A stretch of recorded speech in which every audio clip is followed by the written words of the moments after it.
All right. Hey, everybody. So let's talk about how we're actually collecting payments. And the way that we're doing that is through Stripe.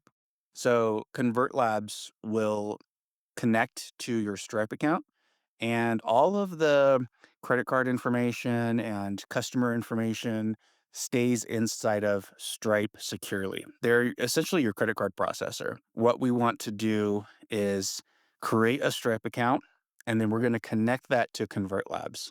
And ConvertLabs is basically going to tell Stripe who to charge, when to charge them, for how much to charge them, etc. The only thing that's happening inside of your Stripe account that you should ever be doing is moving money over if it's not automatic, but most people have it automatic so that money from Stripe goes into your bank account. So there's really no reason to ever be doing anything in Stripe. And so just keep that in mind. You don't want to be doing refunds or charges or anything inside of Stripe because then that's not reflected inside of ConvertLabs. You also want to note that the first payment that you do in Stripe will take 7 days to clear. After that, it's 2 days. So that's one of the reasons why we want to get our Stripe account set up and why we want to do a test booking so we can get that first credit card charge, even if it's your own credit card, inside of Stripe so that that delay goes from 7 days down to 2 business days, which is what we want. There's a couple of different ways of setting up a Stripe account.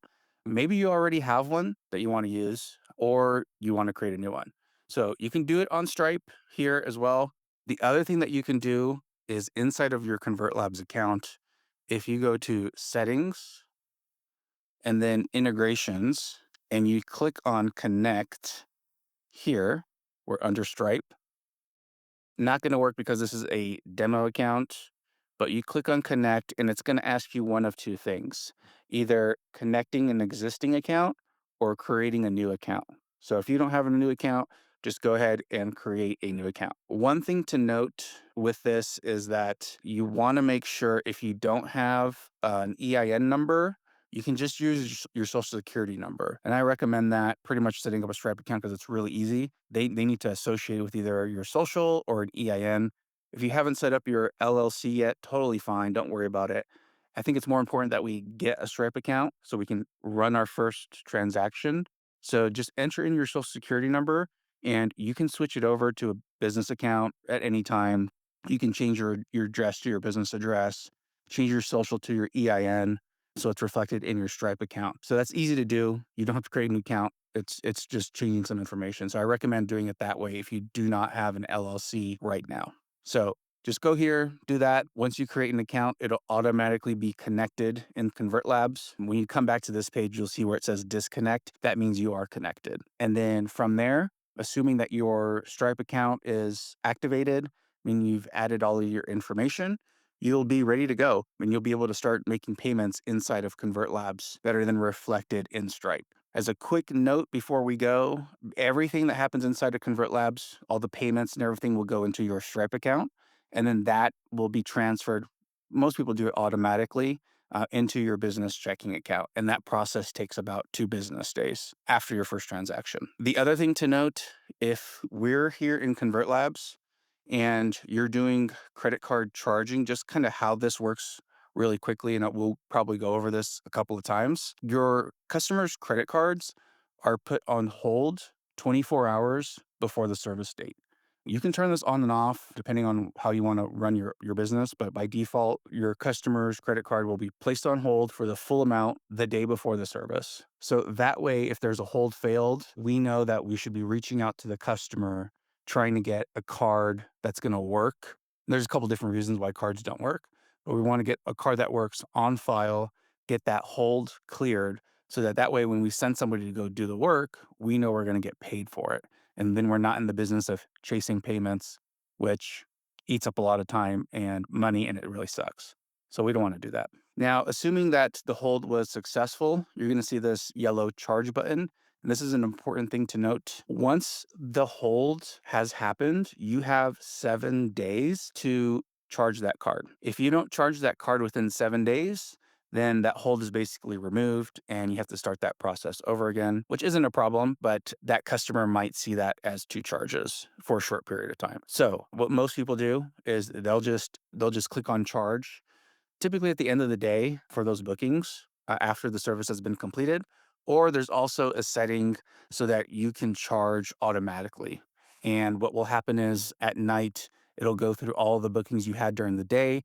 And if they're available for charge, it will charge them. So that's another option that you can do too. But just keep in mind, holds only stay around for 7 days. That's the maximum amount of time that Stripe allows it. But there's really kind of no reason to not charge them day of service or after that. So that's it about Stripe. It's pretty easy to get set up. Just make sure the information that you're entering in Stripe is accurate.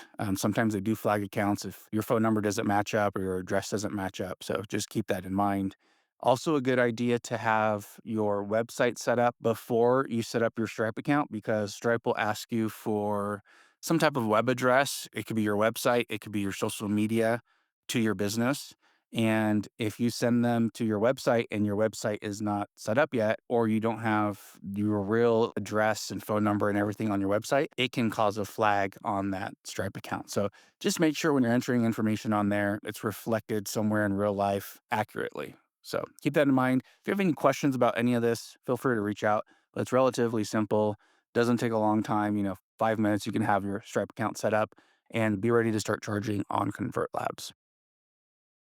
All right, so now when it comes time to testing your Stripe account and making sure that it's all up and running after we've done the integration, what we want to do is create some test bookings. So before we do that, it's a good idea to create a discount code so that you're only charging yourself like $1.50 instead of $200. So one way to do that, click on discounts, create a discount code.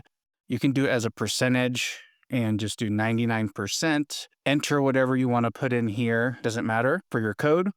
Create the discount code. Then you can go to your website, go to Book Now, and go ahead and create a booking as if you were a customer, remembering to use that discount code here so that you're only charging yourself $150. Once that's done and you've created your booking, if you go to bookings, you should see your booking here. As a quick note, if you make the booking for today or tomorrow, there's up to a 15-minute delay to do that credit card hold. So you may have to be a little bit patient with that. Once you have that credit card hold, you can go ahead and click on charge. And once you've clicked on charge, you should see that money inside of your Stripe account immediately. And that's basically it. But it's a good idea to go ahead and kind of go a little bit further and play around with it.